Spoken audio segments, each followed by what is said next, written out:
صحیح بخاری سے مسلم کی حدیث عائشہ رضی اللہ عنہ وی رسول صلی اللہ علیہ وسلم یو پیر راغی او داختر وزو داختر وعندي جاريتان تغنيان بغناء بعاث او ما سره دو جنکی وي هغه دو جنکو په خوږ اواز کې شعر و شاعري کول هغه چې د بعاث سره تعلق. بعاث دا یو جنگ راغلی و د انصار کوم مدینې د اوسېدونکي چې دي د اوس او د خزرج په منځ کې لوی جنگ شوی و د هجرت نه 15 کاله مخکې غټ جنگ شوی تاریخي. نو بیا دوی شعر و شاعري کړی د هر طرف نه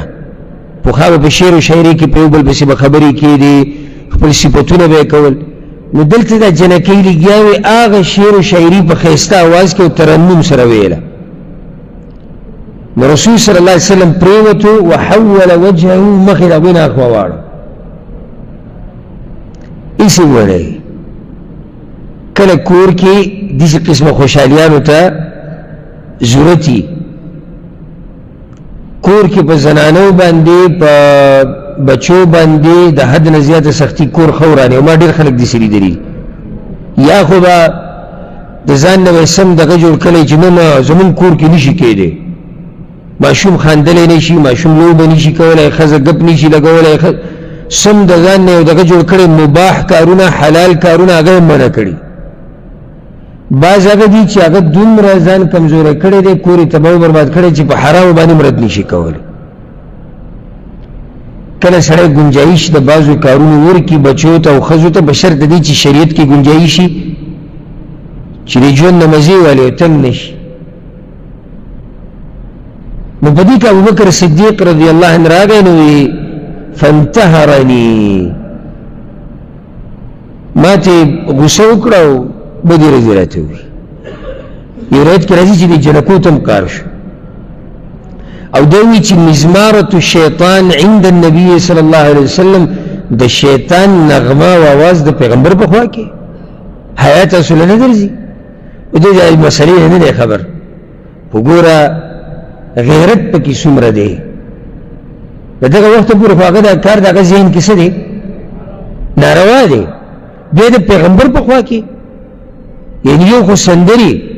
او بیا سندري د پیغمبر په خوا کې.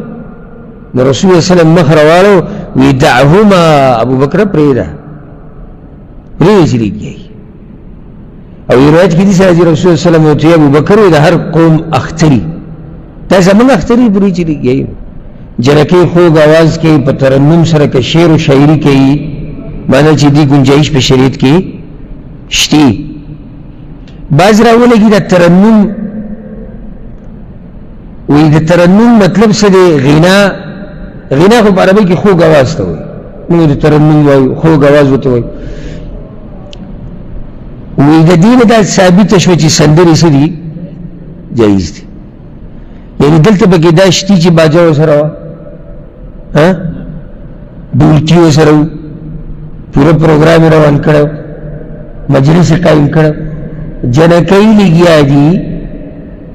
په خوږ اواز کې شعر و شاعري په کور کې دننه ماشومانۍ لګیا دي کې سندرې کوم ځای کېږي. که سندره ته صرف خوږ اواز ته وی نو په دې خو چا رد نه دی کړی چې په خوږ اواز کې شعر و شاعري حرامه ده دا چا ویلي هغه شعر و شاعري ناروا ده که په خوږ اواز کې او که په ساده کې چې کې فحاشي. خو نور کې سړی شعر و شاعري په خوږ اواز سره وایي که نارینه دی که زنانه دی خو چې زنانه اواز په پرده کې دې کې خو هېڅ حرج نشته. خو یاران خو سندرې دې ته نه وایي که نه هغوی سندره څه کومه یادوي دا خپله یادوي دا ډولکي مولکي او دا رباب او باجا دا شی یادوي. نو دا هغه ټیم کې دا نن سبا چې دا کومې جاکې راوتې دي چې دا وایي سندرې خو جایز دي. او بعض مولیان هغه دي نام نهاد لکه د حدیث نه منکر شي قرآن نه منکر شي نو یوازې شي څه شي یوازې څنګه شي یعنې خلکو ته زړه تور شي چې یاره دا یار خو په ګډو وډو روان دي. نو بیا داسې مولیان څه کوي او دا ډېر دي ما لیدلي دي دی بیا سندرې حلال کي ګډېدا ډمتوب فحاشي دې سره څه فایده وشي دته کم خلک دیندار واپس راشي دیندار خو دې نه پوخا خپه هغه بیا هم خپه خوشو خوشاله شي بی دینا او بیا وی مولا ډېر وخت بعد پښتنو کې حق پرست مولا را پیدا شو یعنې اوس پورې پښتنو کې حق پرست نه کومه خبره دوی کړې چې پښتنو کې اوس دا را پیدا شو وایي چې سندرې حرام خو نه دي او هغه یو سره په خپله ناسته ویډیو به تاسو لیدلي او نه ماله خندا په دې نه دغه پرېږده چې دا دې ناستې دې ګمراهۍ ته ګوره په دې کې وخندولم او افسوس هم وکړو وایي تاسو له به الله اجر درکوي نمایو ته وایي لکه خبره اوس د مباحو نه م واورېده اجر په څه میلاوېږي نه نه اجر خو په نیکۍ میلاوېږي مباح کې خو اجر نه وي که نه لکه ته په چکر باندې وځې بهر ته ملګرو سره مباح دي که سنت طریقه ده مباح دي ثواب پکې شتي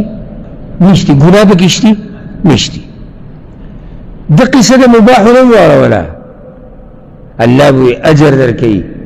ځکه چې دا کم خلک چې تاسو ته راګیر چاپېره ناست او د دوی غمونه او د دوی دردونه او تکلیفونه او تاسو هغه غمونه او دردونه دوی ورک کوئ نو د مسلمان نه غم لرې کول په دې الله څه ورکوي